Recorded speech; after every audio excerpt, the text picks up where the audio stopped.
Hello everyone, welcome back our YouTube channel Aradhana academy. Friends, आज हम देखेंगे सीटेट के लिए सीडीपी के मोस्ट इंपॉर्टेंट क्वेश्चन।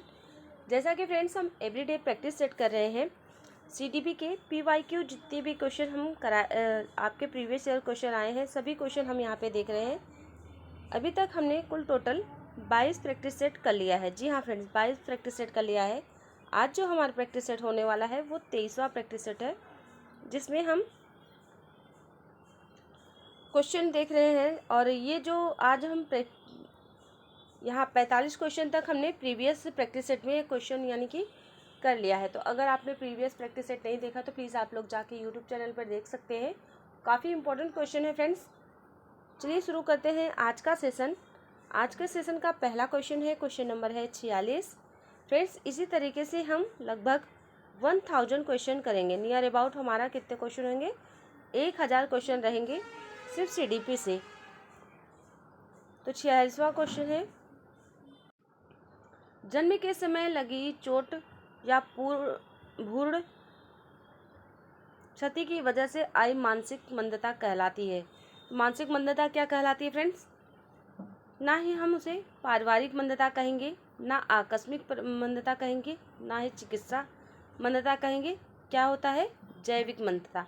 जो हमारी शारीरिक क्षति, जो हमारे मानसिक क्षति होती है जब हम बच्चा भ्रूण में होता है, उसके जब भी उसके चोट लगती है या कोई भी क्षति होती है तो उसके कारण उसके मानसिक में जो मंदता आती है, जैसे कि कोई बालक है तो उसमें उसको क्या कहेंगे? जैविक मंदता कहेंगे।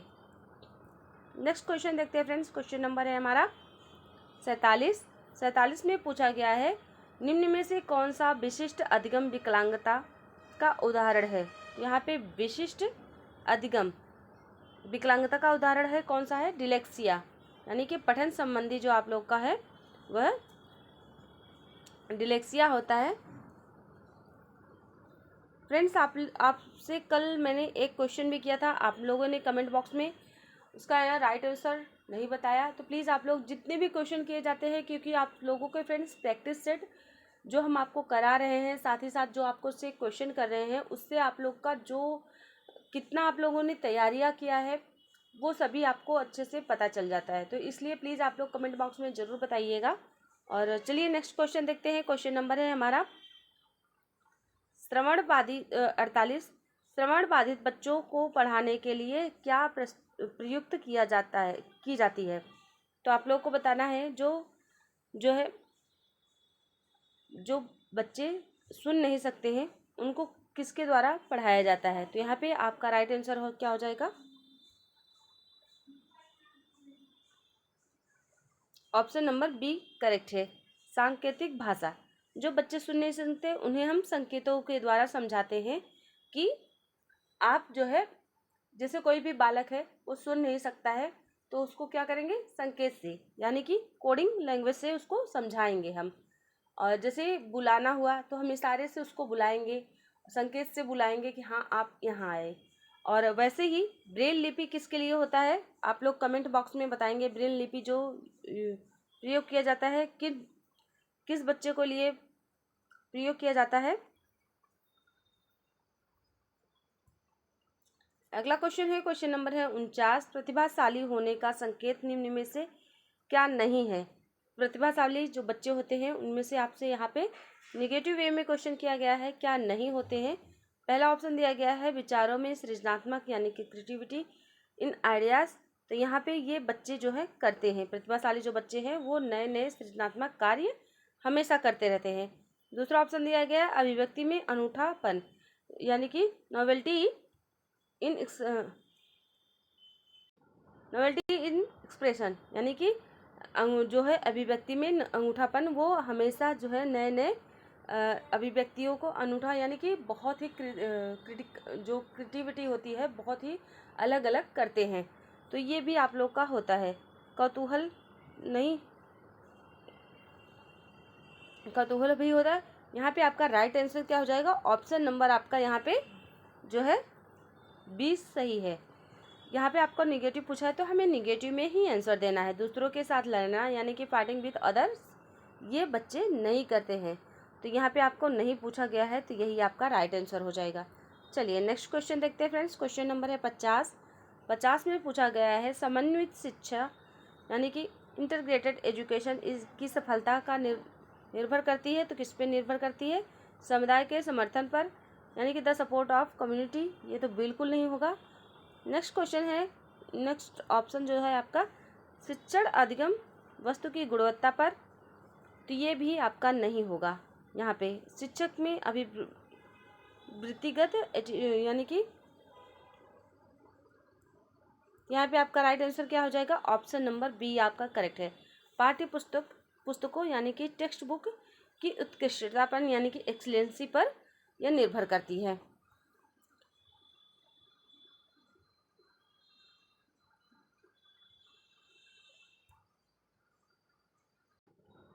नेक्स्ट क्वेश्चन है, क्वेश्चन नंबर है हमारा 51। सृजनात्मकता मुख्य रूप से संबंधित है। सृजनात्मकता किससे संबंधित है?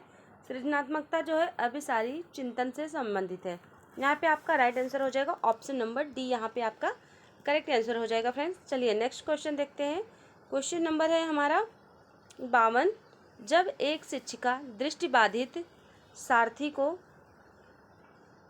कक्षा में अन्य शिक्षार्थियों के यहाँ पे साथ सामूहिक गतिविधियों यानी कि ग्रुप एक्टिविटीज़ में शामिल करती है, तो जैसे कोई भी बच्चा है दृष्टिबाधित है तो उसे जब और सामान्य बच्चों के साथ उनको शामिल किया जाता है तो उसे समावेशी, यहाँ पे राइट आंसर हो जाएगा समावेशी शिक्षा की भावना के अनुसार कार्य कर रही है। तो आप सभी को पता है फ्रेंड्स, एनसीएफ के अकॉर्डिंग एनसीएफ में ये दिया गया है कि आप लोगों को समावेशी शिक्षा ही पढ़ाना है यानी करना है, चाहे वो सामान्य बच्चे हों या फिर आपके जो विशिष्ट आवश्यकता वाले बच्चे होंगे उनको भी एक साथ ही हमें लेकर चलना है। तो यहाँ पे जो शिक्षिका है जो दृष्टिबाधित सारथी को कक्षा में और अन्य शिक्षार्थियों के साथ सामूहिक गतिविधियाँ यानी कि ग्रुप एक्टिविटीज़ करा रही हैं, वो क्या है? वो है समावेशी शिक्षा की भावना के अनुसार कार्य कर रही हैं। यहाँ पे आपका बी ऑप्शन राइट हो जाएगा फ्रेंड्स। चलिए नेक्स्ट क्वेश्चन देखते हैं। अगला क्वेश्चन है, क्वेश्चन नंबर है हमारा 53 में पूछा गया है एक शिक्षिका अपने शिक्षण में दृश्य श्रव्य सामग्रियों और शारीरिक गतिविधियों का प्रयोग करती है क्योंकि, यहाँ पे आपका राइट आंसर हो जाएगा ऑप्शन नंबर डी। इनमें अधिकतर इंद्रियों उपयोग खाने सर्ववृत्ति करता है। यहाँ पे आपका डी ऑप्शन राइट हो जाएगा। चलिए नेक्स्ट क्वेश्चन देखते हैं फ्रेंड्स। क्वेश्चन नंबर है हमारा 54 में पूछा है श्रवण ह्रास से ग्रसित बच्चे कक्षा में किन मुख्य नैराश्य का सामना करते हैं। यहाँ पे आपको पूछा गया है फ्रेंड्स, जो बच्चे सुन नहीं सकते हैं तो वो किस चीज़ का सामना उनको करना पड़ता है। तो यहाँ पे आपका पहला ही ऑप्शन ए ऑप्शन करेक्ट है। दूसरे के साथ संप्रेषण करने तथा सूचनाओं को बांटने में अक्षमता। अगर हम जैसे कोई भी बच्चा श्रवण यानी कि सुन नहीं सकता है तो ऐसे में वो क्या करेगा? संप्रेषण यानी कि अपने भावनाओं को दूसरे से कहने में भी उसको अक्षमता महसूस होगी और सूचनाओं को बांटने में यानी कि अपनी जो सूचनाएं होती हैं उनको जो सुनने और एक दूसरे से कहने में भी अक्षमता होगी। यहाँ पे आपका ए ऑप्शन करेक्ट आंसर हो जाएगा। चलिए नेक्स्ट क्वेश्चन देखते हैं फ्रेंड्स। क्वेश्चन नंबर है हमारा यहाँ पे 55। डिलेक्सिया मुख्य रूप से डैश की समस्या से संबंधित है। यहाँ पे आपका डिलेक्सिया किससे संबंधित है? पढ़ने से संबंधित है। जहाँ पे बच्चा क्या करता है, सा को क्या करेगा? सा को वो वाच पढ़ेगा, न्यूक्लियर को अनक्लियर पढ़ेगा, जैसे वो पढ़ने संबंधी विकार होता है। नेक्स्ट क्वेश्चन देखते हैं फ्रेंड्स। क्वेश्चन नंबर है हमारा 56 में पूछा गया है आपसे 56 क्वेश्चन है।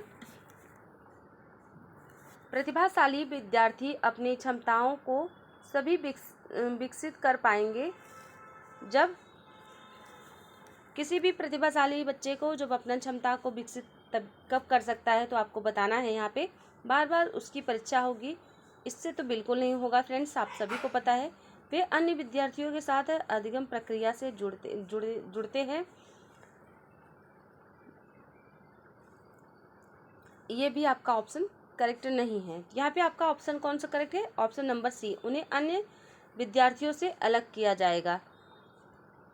यहाँ पे आपका सी ऑप्शन करेक्ट आंसर हो जाएगा। चलिए नेक्स्ट क्वेश्चन देखते हैं फ्रेंड्स। क्वेश्चन नंबर है हमारा 57। शिक्षा शास्त्र का वह प्रकार जिसमें विशिष्ट शिक्षा की आवश्यकता होती है, तो कौन सा ऑप्शन करेक्ट होगा? ऑप्शन नंबर बी, विकलांग व्यक्तियों को दी जाती है। विशिष्ट शिक्षा किसे दी जाती है? विकलांग व्यक्तियों को, चाहे वो शारीरिक कोई भी विकलांगता हो, चाहे वो दृष्टिबाधित हो या फिर श्रवण बाधित हो, या फिर जो भी उसकी विकलांगता हो, विकलांगता व्यक्तियों को दिया जाता है विशिष्ट शिक्षा। नेक्स्ट क्वेश्चन है, क्वेश्चन नंबर है 58। निम्नलिखित में से कौन सा संकेत बच्चों के दृष्टिबाधित की समस्या सूचित नहीं करता है? तो यहाँ पे आपका राइट आंसर हो जाएगा ऑप्शन नंबर पहला, ए ऑप्शन आपका करेक्ट आंसर हो जाएगा।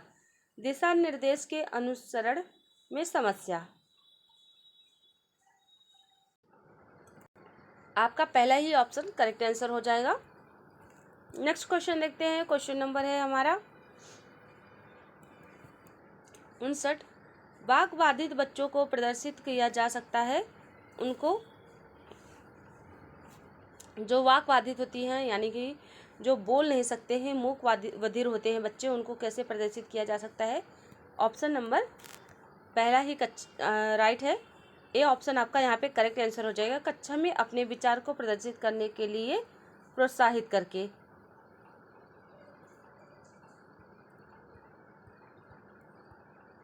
नेक्स्ट क्वेश्चन है, क्वेश्चन नंबर 60 है। प्रतिभाशाली बालक, प्रतिभाशाली बालक जो होते हैं वो क्या होते हैं? ए ऑप्शन करेक्ट है, तीव्र और आसानी से सीखते हैं। जो प्रतिभाशाली बच्चे होते हैं फ्रेंड्स, वो क्या करते हैं? आसानी से कोई भी चीज़ अगर उनको सिखाई जाए तो आसानी से सीखते हैं, और जो सामान्य बच्चे होते हैं उनसे भी ज़्यादा तेज वो सीखते हैं। जैसे कि इनका IQ क्या होता है? 140। ये भी पॉइंट आप लोग याद रखेंगे। इनका IQ जो होता है वो 140 होता है, और वो सामान्य बच्चों से काफ़ी तीव्रता से और काफ़ी आसानी से सीखते हैं। चलिए नेक्स्ट क्वेश्चन देखते हैं फ्रेंड्स। क्वेश्चन नंबर है हमारा 61। मंद अधिगम करता उनकी शैक्षिक उपलब्धि सामान्य योग्यता से कम रह जाती है कहे जाते हैं। तो जो बच्चे मंद अधिगम करता होते हैं, यानी कि बहुत ही धीमी गति से सीखते हैं और उनके शैक्षणिक जो उपलब्धि होती है वो भी सामान्य योग्यता से कम रह जाती है, तो ऐसे में क्या कहा जाता है उनको? ऑप्शन नंबर ए करेक्ट है, पिछड़ी, यानी कि बैकवर्ड। ये सब क्वेश्चन फ्रेंड्स आपको काफ़ी बार एग्जाम में सीटेट में देखने को भी मिलेगा, और जैसा कि जो क्वेश्चन हम आपको करा रहे हैं फ्रेंड्स काफ़ी इंपॉर्टेंट है, तो प्लीज़ आप लोग स्किप नहीं करेंगे, लास्ट तक विजिट करेंगे। साथ ही साथ आप अपने जो फ्रेंड हैं उनको भी शेयर कीजिएगा, जिससे कि उनको भी इसका बेनिफिट मिल सके। चलिए नेक्स्ट क्वेश्चन देखते हैं फ्रेंड्स। क्वेश्चन नंबर है हमारा 62 में पूछा गया है, दृष्टि दोष से युक्त बच्चों को आकृतियों का ज्ञान देना चाहिए। यहाँ पे राइट आंसर क्या हो जाएगा? ऑप्शन नंबर बी आपका करेक्ट आंसर हो जाएगा। जो दृष्टिबाधित बच्चे होते हैं उन्हें क्या करना चाहिए? त्रिआमी आकृतियों से स्पर्श द्वारा। जो बच्चे आंखों से नहीं देख पाते हैं, उनमें दृष्टि दोष होता है, उन्हें त्रिआमी आकृतियों के स्पर्श से जो है ज्ञान देना चाहिए। जैसा आप सभी जानते हैं ब्रेल लिपि क्या होता है? वो 6 अंकों की बनी होती है, जिसमें बच्चों को एक नुकीली उखड़ी उभरी होती है, जिसमें बच्चों को स्पर्श करा के उनको पढ़ना सिखाया जाता है। उसी तरह त्रिआमी जो आपका आकृति से स्पर्श करके उन्हें सभी ज्ञान दिया जा सकता है। अगला क्वेश्चन है, क्वेश्चन नंबर है हमारा 63 में पूछा गया है, कम गति से सीखने वाले बच्चों को मुख्य विशेषता होती है, तो कौन सी होती है? ऑप्शन नंबर ए करेक्ट है। उनमें किसी न किसी प्रकार की अक्षमता होती है जो उनके ज्ञानार्जन व शैक्षिक उपलब्धि को प्रभावित करते हैं। यहाँ पे पहला ऑप्शन आपका करेक्ट आंसर हो जाएगा। चलिए नेक्स्ट क्वेश्चन देखते हैं फ्रेंड्स। क्वेश्चन नंबर है हमारा 64। क्वेश्चन नंबर है हमारा 64। निम्न में से कौन सी क्षमता केवल जन्मजात होती है? तो सब जो आप लोगों की क्षमता होती है जन्मजात होती है वो केवल होती है मूक बधिर। मूक बधिर होता है वो आपका जन्मजात क्षमता है। नेक्स्ट क्वेश्चन देखते हैं। क्वेश्चन नंबर है 65। निम्न में से कौन सी इकाई का उपयोग सुनने की क्षमता की जांच हेतु किया जाता है? तो यहाँ पे आपका राइट आंसर है डेसिबल। डेसिबल जो है सुनने की क्षमता की जांच के लिए किया जाता है। नेक्स्ट क्वेश्चन है, क्वेश्चन नंबर है हमारा 66। 66 में पूछा गया है फ्रेंड्स, किस प्रकार के बच्चों की शिक्षा हेतु सांकेतिक भाषा का प्रयोग किया जाता है? तो सांकेतिक हमने आपको पहले भी ये क्वेश्चन बताया है। सांकेतिक भाषा का प्रयोग करते हैं मूक बधिर।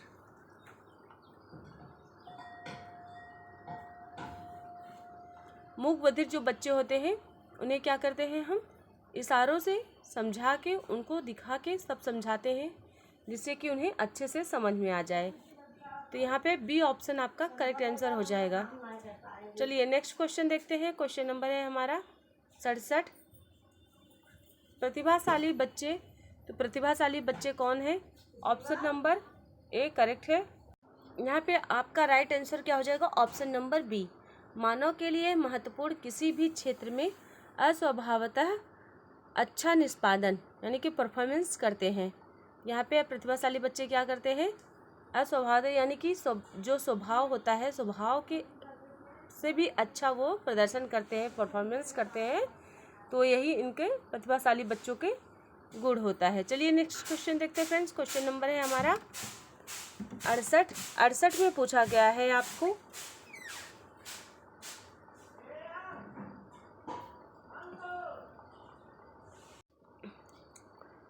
क्वेश्चन नंबर है 68। प्रतिभाशाली बच्चों के संदर्भ में संगठन का अर्थ है। यहाँ पे आपका राइट आंसर हो जाएगा ऑप्शन नंबर फर्स्ट। पहला ही ए ऑप्शन करेक्ट है। ऐसे विद्यार्थी को वर्तमान स्तर ग्रेड को छोड़कर अगले उच्च स्तर ग्रेड में प्रयास करना। तो यहाँ पे आपका राइट आंसर कौन सा है? ए ऑप्शन हो जाएगा। चलिए फ्रेंड्स नेक्स्ट क्वेश्चन देखते हैं। क्वेश्चन नंबर है हमारा 69। प्रतिभाशाली विद्यार्थी के लिए निम्नलिखित में से कौन सी गतिविधि एक्टिविटीज सर्वाधिक उपयुक्त है? तो यहाँ पे आपका राइट आंसर हो जाएगा ऑप्शन नंबर बी आपका करेक्ट आंसर हो जाएगा। दी गई संकल्पनाओं के आधार पर मौलिक नाटक लिखना। यहाँ पे आपका बी ऑप्शन करेक्ट आंसर हो जाएगा फ्रेंड्स। नेक्स्ट क्वेश्चन देख लेते हैं। क्वेश्चन नंबर है हमारा 70। शारीरिक गतिक बुद्धि आपका जो होता है, जो आप लोग का इंटेलिजेंस यानी कि बुद्धि जो आपका गतिक होता है रखने वाले बच्चों की अंतिम अवस्था निम्नलिखित में से कौन सी हो सकती है? तो आपका राइट आंसर हो जाएगा ऑप्शन नंबर ए शल्य चिकित्सक यानी कि सर्जन होगा। यहाँ पे पहला ही ऑप्शन आपका राइट आंसर हो जाएगा।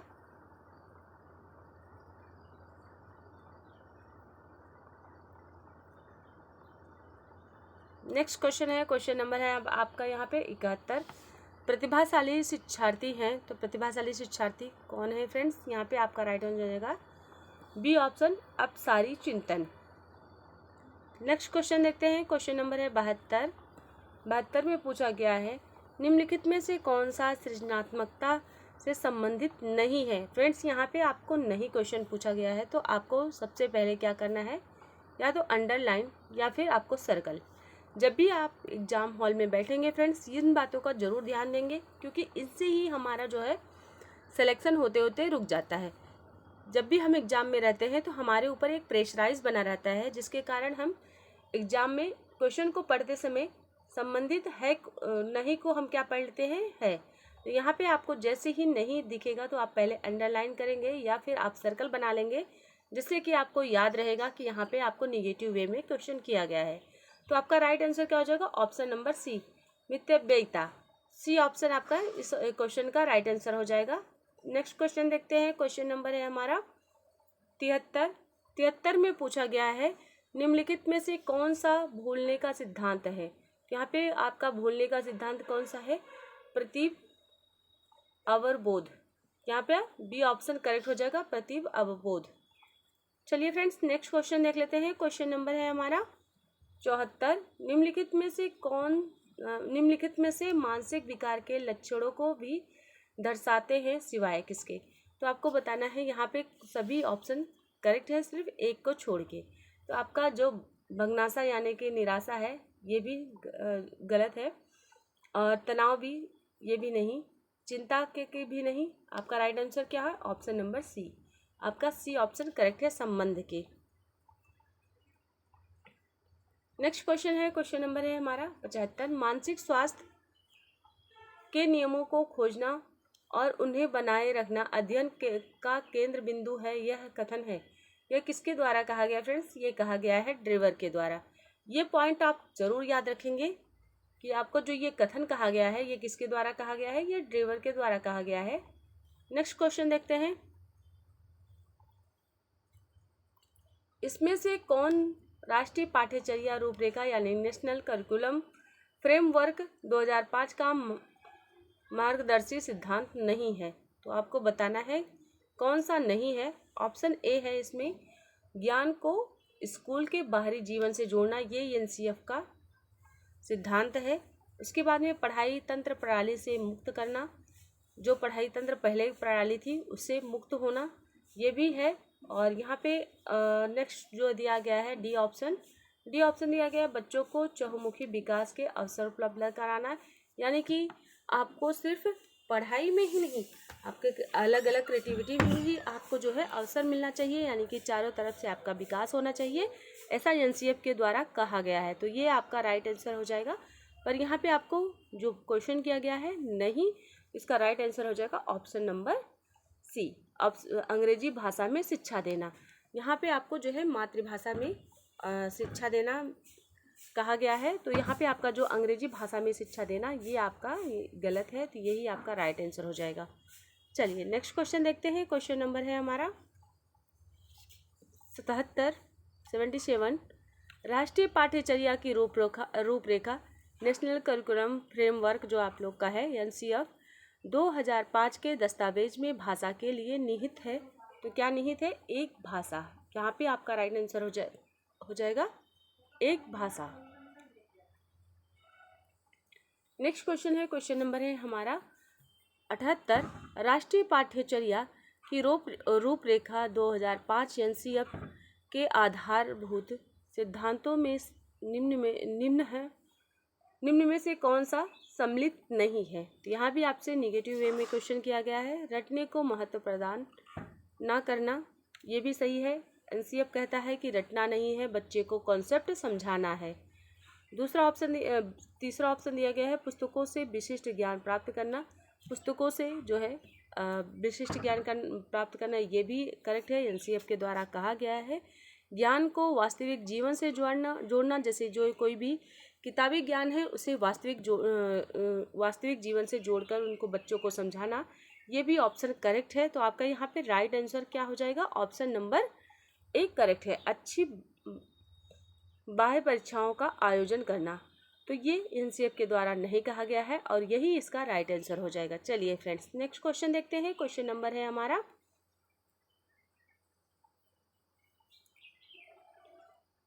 79। 5वीं कक्षा के दृष्टिबाधित विद्यार्थी क्या करना चाहिए? उनके लिए जो दृष्टिबाधित बच्चे होते हैं को निचले स्तर के कार्य करने की छूट मिलनी चाहिए। और यहाँ पे जो चारों ऑप्शन दिया गया है, तो आपका राइट आंसर क्या हो जाएगा? ऑप्शन नंबर सी आपका करेक्ट है।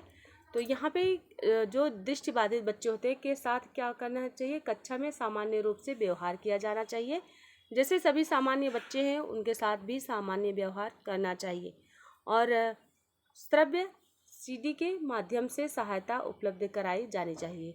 जो श्रव्य सीडी है उसके द्वारा उनको जो है सुनने की क्षमता को बढ़ाना चाहिए और उन्हें ऐसे ही समझाना चाहिए। चलिए नेक्स्ट क्वेश्चन देखते हैं फ्रेंड्स। क्वेश्चन नंबर है हमारा 80।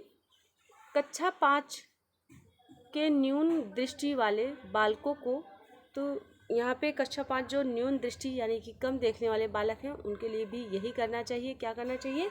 कक्षा में सामान्य रूप से बर्ताव करना चाहिए एवं ऑडियो सीडी के जरिए सहायता प्रदान करनी चाहिए। जो बच्चे नहीं देख सकते हैं, जैसे दृष्टिबाधित है, कम दृष्टिबाधित है, तो उनके लिए सीडी का प्रयोग करना चाहिए। सीडी की सहायता से उनको अच्छे से उनको ज्ञान देना चाहिए, प्रदान करना चाहिए, इससे सहायता मिलेगी उनको। नेक्स्ट क्वेश्चन देखते हैं फ्रेंड्स। क्वेश्चन नंबर 81 है। 81 में पूछा गया है आपसे, भारतीय संविधान के अनुच्छेद 41 से 46 निम्न में से किसके कल्याण से संबंधित है? यहाँ पे आपका राइट आंसर हो जाएगा आर्थिक रूप से पिछड़े व्यक्तियों से। यहाँ पे अनुच्छेद के द्वारा पूछा गया है। अनुच्छेद 41 से लेकर जो 46 तक दिया गया है वो आर्थिक रूप से जो पिछड़े होते हैं बालक, उनके व्यक्तियों के लिए यह प्रावधान किया गया है। चलिए नेक्स्ट क्वेश्चन देखते हैं। क्वेश्चन नंबर है हमारा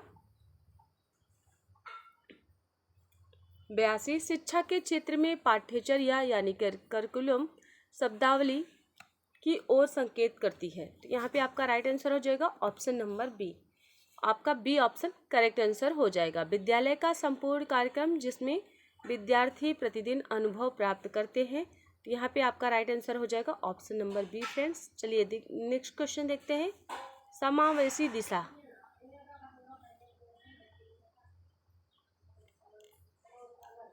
यहाँ पे आपका राइट आंसर हो जाएगा समावेशी शिक्षा से ऑप्शन नंबर बी। कक्षा में विविधताओं का उत्सव मनाती है।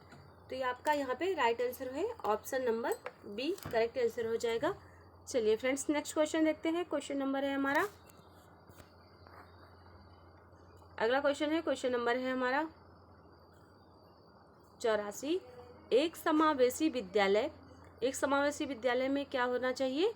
यहाँ पे बी ऑप्शन करेक्ट है। शिक्षार्थियों की क्षमताओं की परवाह किए बिना सभी के अधिगम परिणामों को सुधारने के लिए प्रतिबद्ध होता है।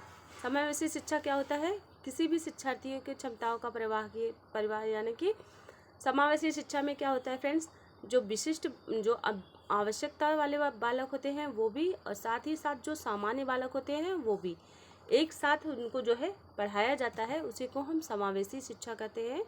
और यहाँ भी जो है आंसर जो आपका राइट हो जाएगा वो ऑप्शन बी करेक्ट आंसर हो जाएगा कि शिक्षार्थियों की क्षमताओं की परवाह किए बिना सभी के अधिगम परिणामों की सुधारने के लिए प्रतिबद्ध होता है। चलिए नेक्स्ट क्वेश्चन देखते हैं। क्वेश्चन नंबर है 85। प्रतिभाशाली शिक्षार्थी को ऐसे सहयोग की आवश्यकता होती है जो सामान्यतः विद्यालय द्वारा उपलब्ध नहीं कराई जाती है। तो ऐसे प्रतिभाशाली बालकों को क्या होता है, एक विशिष्ट विद्यालय की आवश्यकता होती है। यहाँ पे आपका बी ऑप्शन करेक्ट आंसर हो जाएगा। चलिए नेक्स्ट क्वेश्चन देखते हैं फ्रेंड। नेक्स्ट क्वेश्चन है, क्वेश्चन नंबर है हमारा 86। शिक्षा का अधिकार अधिनियम 2009 राइट टू एजुकेशन में एक अध्यापक को निम्न में से किस दायित्व का पूरा करना होगा? यहाँ पे आपका राइट आंसर हो जाएगा उपयुक्त सभी, यानी कि तीनों पॉइंट आपके यहाँ पे करेक्ट है। जैसे विद्यालय में नियमित रूप से समय पर उपस्थित रहना होगा। बी ऑप्शन है पाठ्यक्रम का संचालन कर पूरा करना होगा, जो आपका संचालन का कार्य होगा उसे पूरा करना होगा। संपूर्ण कार्यक्रम को निर्धारित समय पर पूरा करना होगा। यहाँ पे आपका राइट टू एजुकेशन के अकॉर्डिंग तीनों बातें यहाँ पे राइट है, तो आपका डी ऑप्शन यहाँ पे करेक्ट आंसर हो जाएगा, उपयुक्त सभी। नेक्स्ट क्वेश्चन देखते हैं फ्रेंड्स। क्वेश्चन नंबर है हमारा 87। राष्ट्रीय पाठ्यचर्या रूपरेखा 2005 में शांति शिक्षा को बढ़ावा देने के लिए कुछ कार्यक्रम की अनुशंसा की गई थी। पाठ्यक्रम रूपरेखा में निम्न में से किस सूचीबद्ध किया गया है? यहाँ पे आपका राइट आंसर हो जाएगा option number A he correct option है। महिलाओं के प्रति आदर एवं जिम्मेदारी का दृष्टिकोण विकसित करने के लिए कार्यक्रम आयोजन किया जाए। तो आपका ए ऑप्शन करेक्ट आंसर हो जाएगा फ्रेंड्स। चलिए नेक्स्ट क्वेश्चन देखते हैं। क्वेश्चन नंबर है 88। राष्ट्रीय पाठ्यचर्या की रूपरेखा 2005 में बातचीत की गई है। तो यहाँ पे आपका राइट आंसर हो जाएगा ऑप्शन नंबर ए। ज्ञान अस्थाई और दिया जाता है से ज्ञान का विकास होता है और इसकी संरचना की जाती हो। यहाँ पे पहला ही ऑप्शन करेक्ट आंसर हो जाएगा। नेक्स्ट क्वेश्चन देखते हैं फ्रेंड्स। क्वेश्चन नंबर है हमारा 89। राष्ट्रीय पाठ्यचर्या रूपरेखा 2005 के अंतर्गत परीक्षा सुधारों एग्जामिनेशन रिफॉर्म्स में निम्न में से किस सुधार को सुझाया गया है। तो यहाँ पे आपका राइट आंसर हो जाएगा ऑप्शन नंबर डी करेक्ट है, यानी कि सभी पॉइंट यहाँ पे राइट है। खुली पुस्तक परीक्षा, सतत निरंतर एवं व्यापक मूल्यांकन, सामूहिक कार्य मूल्यांकन यानी कि ग्रुप वर्क एजुकेशन,